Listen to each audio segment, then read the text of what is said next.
aujourd'hui, nous faisons un focus donc sur notre invité, Hichem Zahel. Donc lui, je l'ai dit tout à l'heure, il est franco-marocain, donc athlète. Il est aussi biochimiste de formation, ambassadeur du mécénat chirurgie cardiaque et aussi passionné de neurosciences et d'ultra-endurance. Sadio nous en dit plus.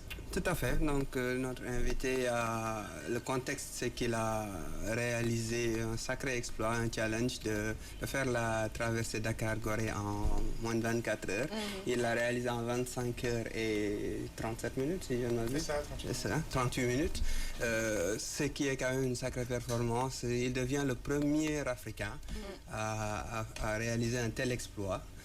Comme il l'a fait, je pense d'ailleurs, sur beaucoup d'autres on va dire, compétitions d'endurance. Si, Hichem, si vous pouvez un petit peu revenir avec nous sur les différents on va dire, challenges que vous avez eu à faire sportivement en dehors de Dakar-Gorée. Mais d'abord, commencez par ça. Comment vous avez trouvé cette traversée-là? Comment était l'eau, la température et tout? Oui, alors l'ultra-endurance, j'ai commencé il y a quelques années, parce que je ne faisais pas de sport du tout en fait. C'était il y a 10 ans, je me suis mis à faire des courses à pied. J'ai commencé à des courses de 4 km, puis après j'ai commencé à augmenter le volume, je suis passé sur des 10 km, après sur des marathons. Et puis en 2017, je me suis inscrit sur une course qui s'appelle le marathon des sables. C'est une course qui a lieu au Maroc. Donc, qui est annuel en fait, et donc je l'ai fait. C'est le marathon des sables en fait. Il y a le Aïcha des Gazelles, c'est plutôt pour les femmes, et le marathon des sables, c'est une course internationale.